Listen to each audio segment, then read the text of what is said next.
this earlier, when we compare it to MMA, like with what I do, the sports science side of it, it's funny because jiu-jitsu's been around for a long time, but they're so far behind with so many things. And we're talking about this before, guys coming off, getting oxygen chambers, like IVs everywhere. ADCC for me, especially since we've been working together and I'm looking at it so much more and dealing with so much athletes, it's wild how far behind the times jiu-jitsu are.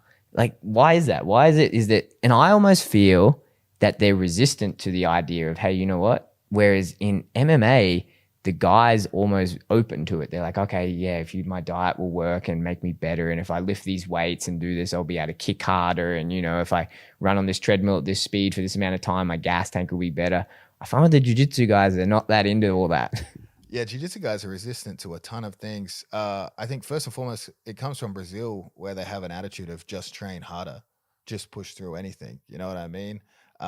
Another reason is a lot of the guys are so broke they can't hire any professional help whatsoever. Other factors, I think you get a lot of these guys in jiu-jitsu gyms. A coach thinks he's like an expert in all things. You know what I mean? Like there'll be lawyers, doctors in his class, but he's sort of like, he thinks he's the gatekeeper of knowledge to everything. So he'll like tell these guys bad things about strength conditioning, nutrition, obviously weight cutting as well. I think that's a huge factor. And as well, guys that do jiu-jitsu started off doing jiu-jitsu. They never did any other sports, whereas MMA has like wrestlers, even guys from the NFL and stuff, sports with sports science. They trust those sports scientists sort of knowledge base, but jiu-jitsu guys just have no access to that. You know what I mean? They're not coming from those sports where they have educated people to listen.